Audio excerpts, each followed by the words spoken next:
नमस्कार दोस्तों, BR07 channel में आप सभी का फिर से बहुत बहुत स्वागत है। तो दोस्तों, कोरोना काल में दरभंगा एयरपोर्ट ने बड़े हवाई अड्डों को छोड़ दिया है पीछे। 2 लाख से ज्यादा यात्रियों ने 6 माह में कर दी है यात्रा। जी हाँ दोस्तों, केंद्र की उड़ान योजना के तहत श्रेय हवाई संपर्क को बढ़ावा देते हुए बहुत कम संसाधन होने के बावजूद दरभंगा हवाई अड्डे पर कोविड महामारी के बीच बड़ी संख्या में लोगों की आवाजाही जारी है। पिछले साल 8 नवंबर को कम लागत वाले वाहक स्पाइसजेट द्वारा उत्तर बिहार में सबसे बड़े शहर के लिए उड़ान संचालन शुरू किए जाने के बाद से 22 मई तक दरभंगा हवाई अड्डे से 2,21,414 यात्रियों ने हवाई यात्रा कर चुकी है। बहुत कम उड़ानों के बावजूद दरभंगा हवाई अड्डा हाल ही में यात्रियों की संख्या के मामले में छत्तीसगढ़ की राजधानी रायपुर और उड़ीसा की राजधानी भुवनेश्वर सहित पूर्वी क्षेत्र के अन्य हवाई अड्डों से काफी आगे रहा है।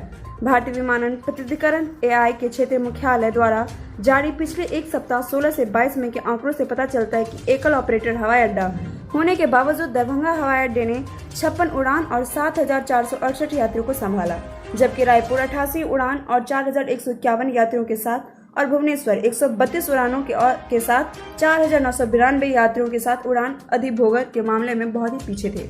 इस दौरान पश्चिम बंगाल के बागडोगरा हवाई अड्डे ने 110 उड़ानें संचालित की और 6,080 यात्रियों ने संभाला। बिहार में किया गया इस दौरान 10 उड़ान और 296 यात्रियों के साथ डेढ़ में सबसे नीचे रहा। राज्य की राजधानी पटना में जयप्रकाश नारायण JPN हवाई अड्डे के हालांकि 25,573 यात्री और 297 उड़ानों की सेवा की है। झारखंड की राजधानी रांची में बिरसा मुंडा हवाई अड्डे ने 112 उड़ानें संचालित की और इस अवधि के दौरान 8,287 यात्रियों ने सेवा प्रदान की है। AI के दैनिक अपडेट के अनुसार उड़ीसा से झारसुगुड़ा, छत्तीसगढ़ से पोर्ट ब्लेयर, जगदलपुर और सिक्किम से पैलोंग जैसे कई नियमित और RCS क्षेत्रीय कनेक्टिविटी योजना हवाई अड्डों पर यात्रियों की संख्या दरभंगा हवाई अड्डे पर हाल ही में देखी गई फुटबॉल के करीब नहीं थी। तो दोस्तों, AI ने अधिकारियों से बताया कि बिहार में हवाई यात्रियों की सबसे खराब संख्या के साथ गया हवाई अड्डे पर 63 कर्मचारी हैं, जबकि दरभंगा हवाई अड्डे से संचालन के लिए से केवल 7 कर्मचारी हैं। अधिकारी ने कहा है कि हवाई अड्डे पर काम करने वाले कुछ आउटसोर्स कर्मचारी को भी छंटनी और धमकी का सामना करना पड़ रहा है, जिनकी पहचान नहीं की जा सकती है।